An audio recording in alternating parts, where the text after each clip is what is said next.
Hey everybody, Sylvia K here, and for those of you who are interested, um, I'm not dead. If anyone was hoping so, sorry. Anyway, I've been kind of busy here lately. Um, After all these years, I finally got the courage up to start canning stuff. But this canner here is a All-American 921, and I bought this from Army Surplus here geez, over 25 years ago, and I paid a pretty penny for it. And anyway, it's been mailed to Texas and back again, and when it got mailed back again, apparently, and I've never ever used it, the stem thing for this valve was cross-threaded or something, and anyway, it won't work. So I had to order a whole new lid at the wonderful price of $215, and it's not here yet. But I've had this little stainless steel Presto pressure cooker for about as long, and I finally started pressure cooking beans and stuff on it like a couple of years ago because, like I said, I was always afraid I was going to blow myself up. But since I can't do quarts, I can do 4 pints at a time in here, and I've just been turning out the pints. Anyway, and it works real good. Unfortunately, I can only do 4 at a time, and it takes a whole hour and 15 minutes to do pints, and so you're burning up a lot of fuel. But hopefully the lid for this will be here within the next week or so, and I can start doing a lot more efficient canning. But I just canned these day before yesterday, and this is pepper steak, and I actually had some of it for supper last night, and it's really, really good. Not because I made it, just because it's good. And apparently I've been doing it right because I haven't died yet. So anyway, if anybody's wondering how to can stuff, please don't be intimidated because it's really, really easy. Just got to make sure that you pretty much follow a recipe and do your times right and be clean, and everything will be okay. And finally, some of the jars are starting to come back, but like I said, I have quite a few quart jars that I haven't been able to use them because I haven't got the accommodations for it.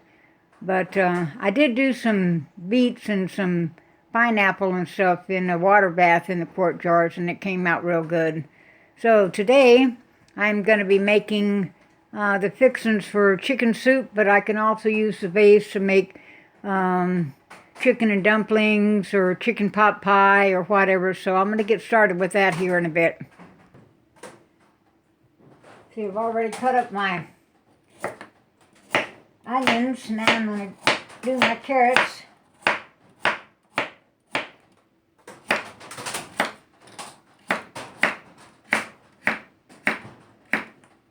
I got this little green knife at KTA. It's a grocery store here, and it's cheap as hell, but boy is it a good knife, and it's sharp too. This is a $250 knife, but it's also about 35 years old. But she's still holding up. I just want to give fair play to my little green person here.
got some bay leaves from my garden and some Italian parsley, and I'm going to add this to my stock. What I did find, like I said, I've never really canned anything before, and one of the first things I canned was some chicken, and I didn't realize that for some reason canned chicken, home canned chicken, and I guess store-bought too, because I don't think I've ever eaten a can of store-bought canned chicken, but anyway, it kind of tastes like tuna. So, and that was without any spices or anything. So what I've been doing is I do a lot of Mexican style cooking, so the next time I can the chicken, I put a whole lot of comino in it, cumin, and also some garlic, and it was way, way better. And for some reason, I guess I haven't eaten a whole lot of canned stuff like a lot of folks do, but I have had, I think, once or twice a Dinty Moore stew, and you find your lonely little piece of meat in there, and he's so soft, a dead person could eat it.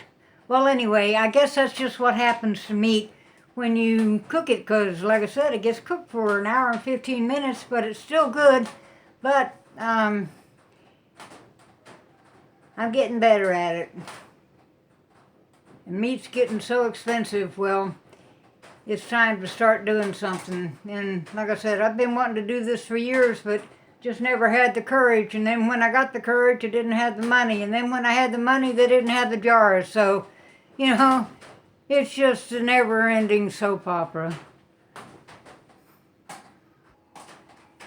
Okay, I got these chicken breasts that cost you less, but I call it cost you more because there ain't nothing there that costs you less, that's for damn sure. These are $11.87, and it looks like I might have about 4 of them in there.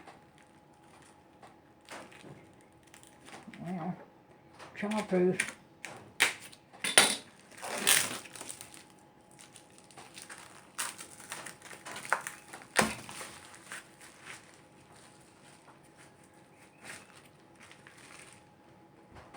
Oops.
Now I'm going to can my vegetables raw, with the exception of this parsley that I put in the pot here, and I'm going to add some frozen peas to it, and I'm just going to bring this chicken and the stock to a boil. I'm using canned chicken stock because it's not that I don't know how to make my own, it's just that I don't have any room in my freezer to store bones. So when I get more of this stuff canned up, I'll be able to save some of my bones and be able to make my own stock. But I'm not going to do that. No point in doing that till I can can some quart jars anyway. So I'll just do this instead. It's no big tragedy.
Now I'm going to add just a little bit of thyme to this.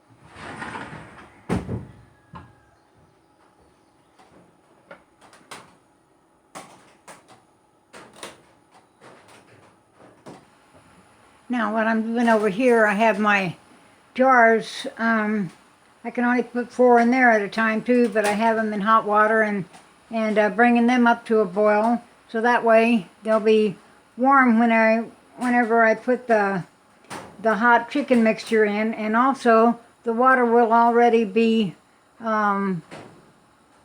pretty hot by the time I put it in my pressure cooker. And also, in the instruction book for this pressure cooker, it says to put 5 cups of water in it. And the first time I did that, and I canned anything, the canner was almost bone dry by the time it finished its cooking time.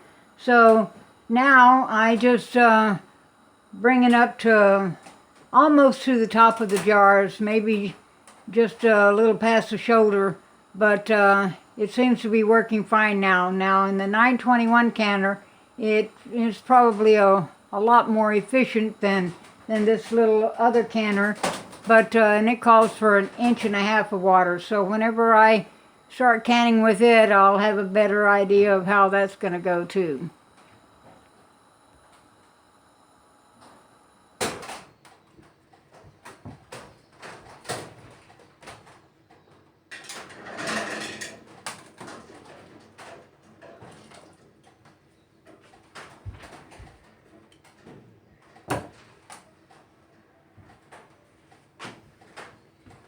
Okay. Carrots.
Now just remember to debubble your jars.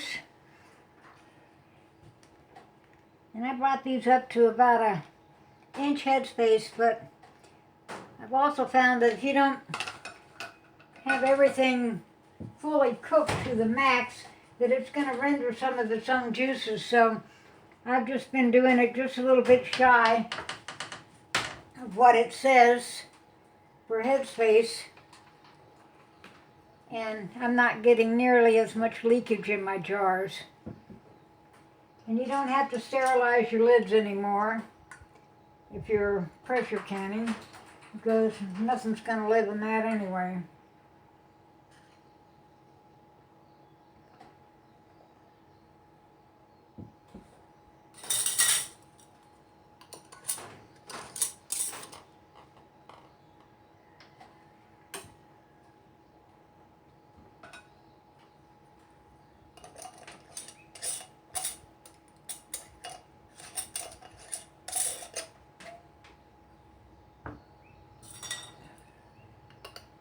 I got the first 4 done. I'll get them in just a minute.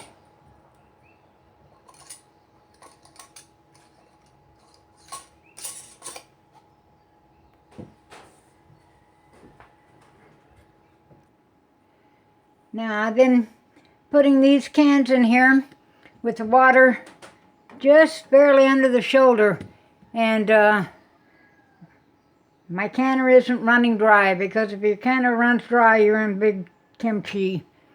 Anyway, you're going to put the lid on, bring it up to a boil, and let it vent for 10 minutes, and then put my weight on. And for these little pressure canners, the weight is always 15 pounds, and when you live at the sea level that I live at, you're supposed to be pressure canning at 15 pounds anyway, so it's all good. Okay, this has been venting for 10 minutes now. You can't really see it, but there it goes. You can see it. So now I'm going to put the weight on, and once it starts rocking, then you start your countdown. And for pints, it's going to be 90 minutes, 1 hour and 15 minutes. Okay, it's been 1 hour and 15 minutes. My pressure has dropped naturally. So now I'm going to remove the weight and open this up and let them sit here for about 5 minutes before I take them out.